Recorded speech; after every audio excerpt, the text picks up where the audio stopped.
game. In the fourth quarter, he took the game over. Why was he ever promoted to fourth string to begin with? Because they're idiots. I've been saying it for months. They're idiots. They're blind.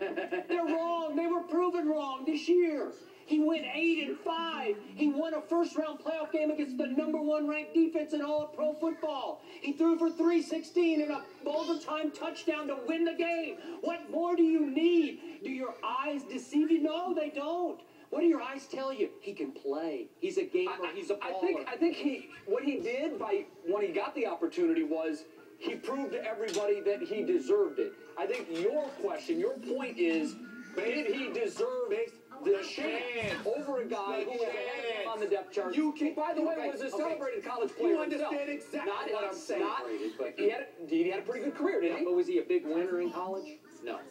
He wasn't a terrible loser, but the thing is, you can't always say, well, he was a winner in college, so it equates to the NFL. Doesn't work that way. The question evolved around Quinn's quotes. How authentic, how real, how genuine was he when he said what he reportedly said 3 months ago? That's the subject matter, and I'm telling you, there's no question that it was authentic. There's no question that it was genuine and real, and more importantly, fair, because while you're sitting there loving Tebow to death, some of us are looking at the other 52 dudes on the roster that clearly were not given and afforded the privileges that let me ask you guys a question.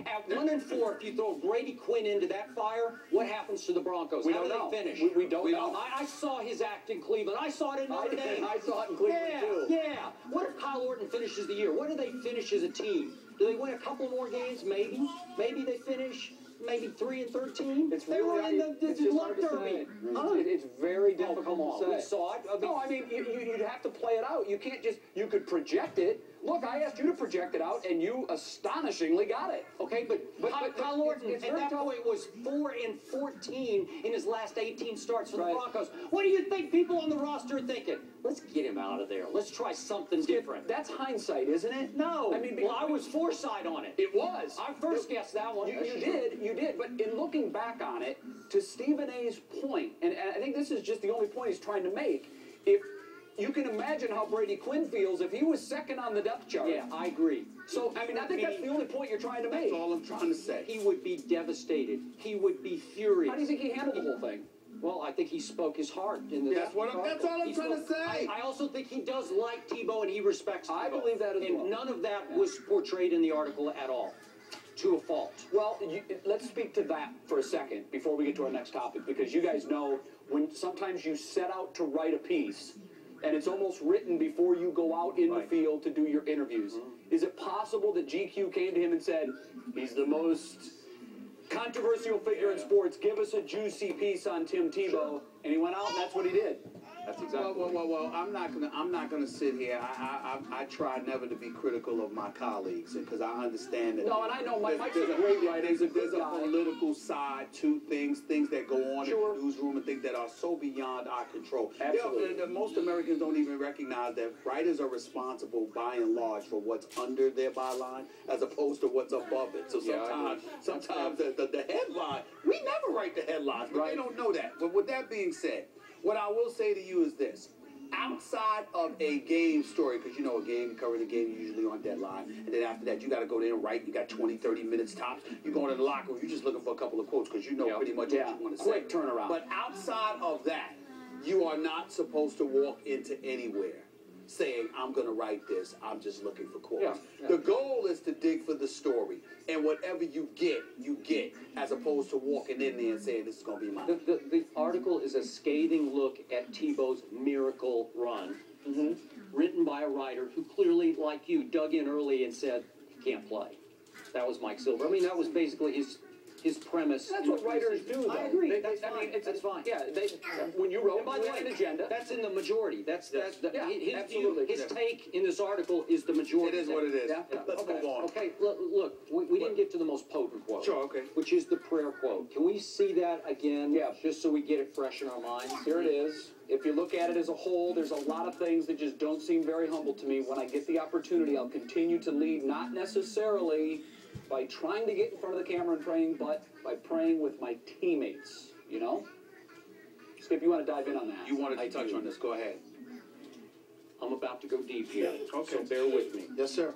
And let's be very clear about everything we're saying. Okay. Mike Silver says that Brady Quinn is a Christian. Mike Silver did a book with Kurt Warner, who's been an outspoken Christian, but also outspoken against Tim Tebow, saying he's taken his Christianity a little too far in interviews and in the public.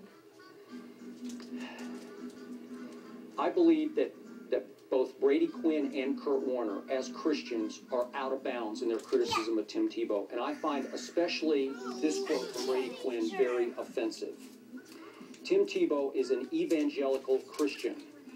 Mike Silver describes and repeats his Christianity as over-the-top Christianity, which you can't, that's a contradiction to me, because evangelical Christians are supposed to be over the top. That's what it is. By definition. By definition. Yeah. Because if I can go biblical just for a second. In the New Testament, Jesus instructs his disciples to do exactly that, to be over the top, to wear their Christianity on their sleeves, to be fishers of men, to try openly, blatantly, publicly to win souls for God. And in so doing, in wearing their Christianity on their sleeves, every disciple got killed for doing so. Every one of them, by the end of that Bible. So,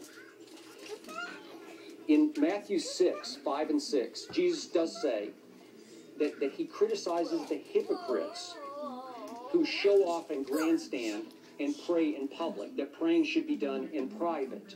But remember, Tebow isn't grandstanding when he prays during games. He's praying in as private a place as he can find, which is off to the side from the bench. That's his private place during games. And as Tebow told me in Indianapolis a few weeks back in Super Bowl week, he's not praying for victory.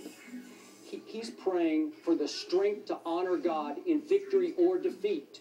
He was very clear about that. I don't believe that God wins or loses football games, so let's not condemn him for that. And trust me on this, Tim Tebow prays in private a whole lot. Tim Tebow prays with the teammates who are open to praying in the locker room or off in private places away from the game.